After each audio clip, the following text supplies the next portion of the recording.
Hati-hati di zaman sekarang ini. Aliran sesat di mana-mana. Masya Allah. Coba kita lihat macam-macam aliran sesat, saudara. Yang ada di sekitar kita. Dan yang sedihnya, banyak umat Islam nggak tahu mana yang lurus, mana yang sesat. Sampai-sampai maaf Pak, Bu ya. Sampai-sampai tatkala umat Islam berjuang membubarkan Ahmadiyah, ada umat Islam yang bela mati-matian Ahmadiyah. Sedih kita. Inna lillahi wa inna ilaihi raji'un. Saudara, kita mesti bisa membedakan mana yang prinsip, mana yang tidak prinsip. Ada hal yang prinsip yang merupakan usul di dalam agama. Kita tidak boleh berbeda, saudara. Siapa berbeda, dia bisa keluar dari agamanya. Tapi ada hal yang furu, yang hanya merupakan ranting dan cabang. Yang tiada mengapa kita berbeda, selama perbedaan itu muncul bukan dari hawa nafsu, tapi muncul dari hasil ijtihad yang benar dengan cara-cara yang dibenarkan oleh syariat, saudara. Nah ini maaf, di negeri kita banyak saudara muslim kita yang gak bisa bedain mana usul, mana furu. Akibatnya gara-gara furu mereka menkafir-kafirin orang seenaknya, saudara. Tapi giliran usul yang seharusnya mereka tahu, mereka anggap yang berbeda usul masih tetap sebagai saudara mereka, saudara. Kenapa? Karena mereka tidak bisa bedakan mana yang usul, mana yang furu, saudara. Saya kasih contoh yang simpel saja untuk diri saya maupun untuk seluruh kaum muslimin dan muslimat rahimakumullah. Salat 5 waktu hukumnya adalah wajib. Ini prinsip. Tidak boleh umat Islam berbeda, saudara, dalam wajibnya salat 5 waktu.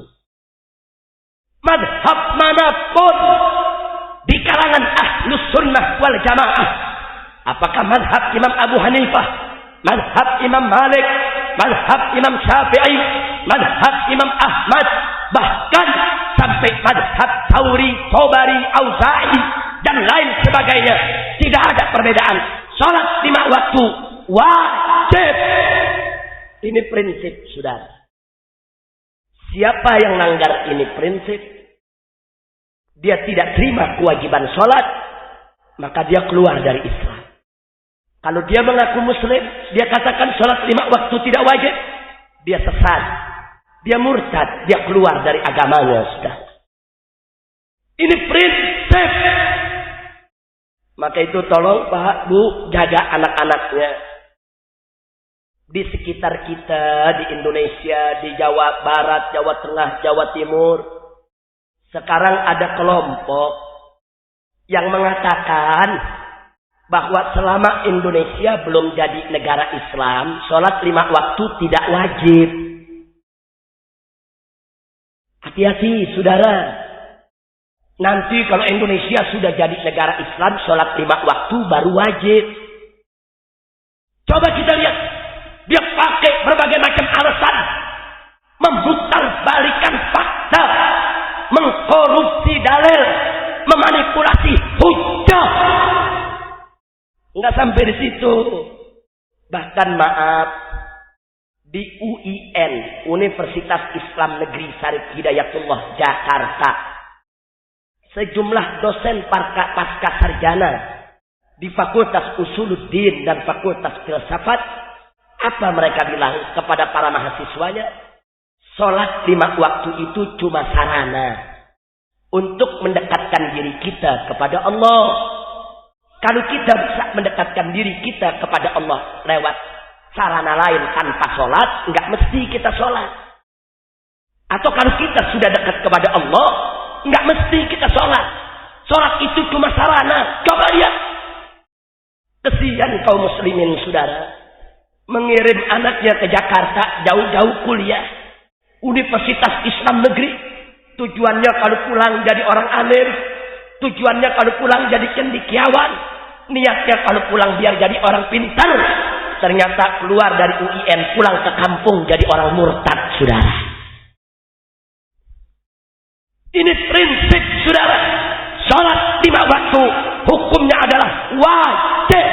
Ini prinsip.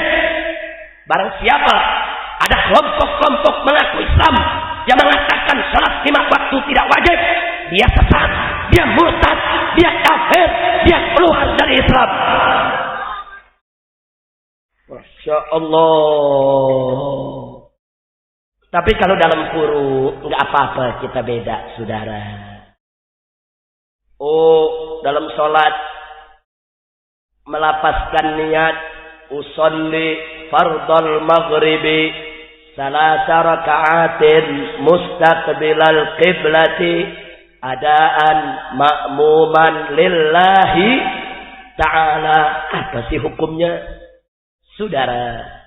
Dalam madhabul Imam Syafi'i radhiyallahu ta'ala anhu, at-talaffuz bin niyyah mustahabbun limusa'adatil qalbi fi tathbitin niyyah. Hukum melapaskan niat mustahab, disukai, dianjurkan. Kenapa? Untuk membantu hati dalam menancapkan niat. Masya Allah. Sementara dalam madhab yang lain ada yang mengatakan talaffuz bin niyyah tidak perlu, niat cukup di hati saja. Ini furu, saudara. Enggak apa-apa kita berbeda. Tidak kafir karenanya.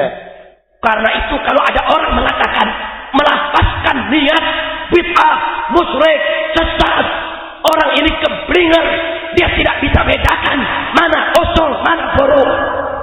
Masya Allah. Ini dia nggak bisa bedain mana usul, mana furu, saudara. Oh, sholat subuh pakai kunut atau tidak sih? Al-Imam Asy-Syafi'i dan Al-Imam Malik radhiyallahu ta'ala anhuma menyatakan bahwa sholat subuh pakai kunut. Sementara Al-Imam Abu Hanifah dan Al-Imam Ahmad mengatakan sholat subuh tanpa kunut. Dua-duanya punya dalil yang bisa dipertanggungjawabkan. Imam Syafi'i tidak ijtihad dengan hawa nafsunya, tidak, saudara. Tapi Imam Syafi'i rahimahullahu ta'ala wa ardhah, beliau ijtihad dengan ilmunya, dengan kecerdasannya, berdasarkan Al-Quran dan As-Sunnah, saudara. Tiba-tiba ada orang mengatakan kunut subuh bid'ah, itu sesat, itu bukan dari ajaran Islam. Orangnya mengatakan semacam ini bodoh, goblok, dia tidak tahu mana usul, mana furu. Masya Allah, saudara, itu furu. Itu furu. Yang pakai kunut punya dalil, yang tidak pakai kunut juga punya dalil. Ihtiram, toleransi, kita lapang dada, saudara. Tapi kalau prinsip nggak bisa, salat 5 waktu wajib, ini prinsip, nggak boleh kita berbeda, saudara.